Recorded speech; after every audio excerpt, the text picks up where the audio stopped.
My parents are wonderful people, and they're awesome parents. I'm very blessed. I go home to see them, and they always make time, no matter what, no matter when it is. Because sometimes I can go home on the day I normally go home, sometimes it's not. But they always make time, and they're very busy. They always make time. They want to be with me, and I want to be with them, so I'm glad they do. But every time I go home, my mom says, "What do you want to eat?" And so I always say, and she gets sick of making it, but I like taco bowls. Like, just make stuffed toppings and stuff for tacos. It's great. We eat it. And so I went home on Monday night, and my mom made taco bowls, which is awesome. And I loaded up because I hadn't eaten really all day, and I was starving. And we said grace, and on the table was this sour cream. And I love sour cream.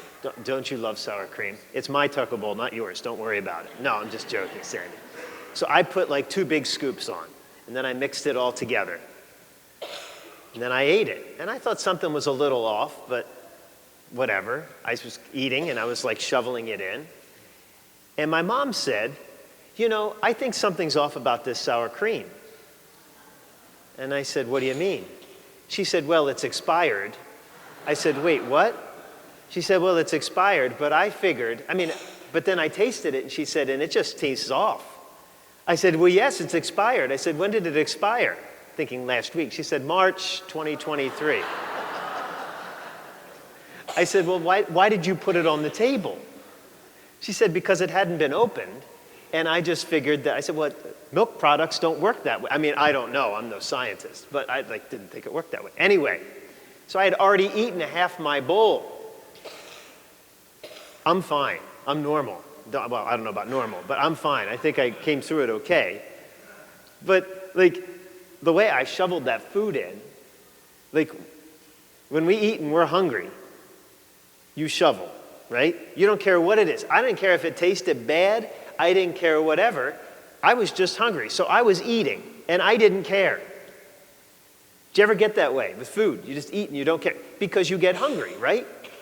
What happens if I was going home and my parents were just, sitting around and I said, well, what are we having for dinner? And they said, what do you mean? I said, well, I'm hungry. What if she would have said, well, you were home 2 weeks ago and you ate? Would that be strange? Yeah. We need to eat. We need nourishment for our bodies. We can't just say, well, you did that 3 weeks ago. You don't need to eat. You're good for the rest of your life. We don't do that with anything for ourselves. However, as it comes to our faith, brothers and sisters, I think we pull that a lot. Well, I did that 10 years ago. I did that 20 years ago. I went to confession 12 years ago. I'm good. I was baptized. I'm good. And there's a temptation to feel that way. But Jesus tells us today that is not the way to live, that we can't live that way. That, as a matter of fact, his life is so vital in us that it needs to be given all the time because we weaken it with sin. I know I do. I know I need him. And yet my temptation is, well, I'm good. According to who? According to me? Wow, that's the wrong approach to take. Jesus today gives us the message of what we need. This is not the church telling us what we need to do, per se. It's Jesus Christ telling us what we need. Now, he tells us about lamps. And he says, lamps and out of oil. Now, I know it's going to surprise you. These candles are regular. These are normal candles. The candles back here, they're the oil candles. And so we light them and we fill them up.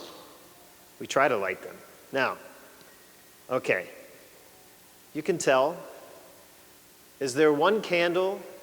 Can you tell if there's one candle that's bigger than the other? Well, this one's almost out, and this one has a little bit of oil left. Well, if it has oil, it'll burn. If it doesn't, it will go out. You didn't need a demonstration of this, did you? You would know this is how it works. But it's a vivid example. Rita fills our candles. And if Rita came to me and I saw all these candles out and I said, Rita, why didn't you fill the candle? She said, well, I filled it 2 months ago. Well, it gets used down. Oil needs to be refilled. We need to eat. We need to drink. Like, it's not something we can just do once and be done with. And Jesus is giving this example to his disciples. You cannot just receive my life once.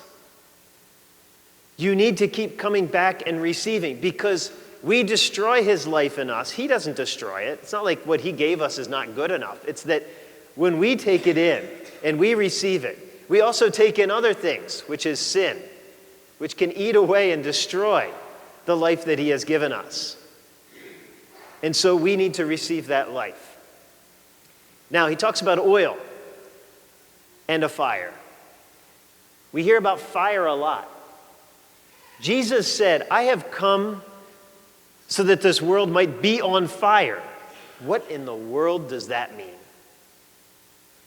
At confirmation, or at Pentecost, we see that flames of fire drop from the sky. We had a wedding yesterday, and in the wedding I said, and I prayed that the couple might be inflamed. Oh my gosh, that is not normal, is it?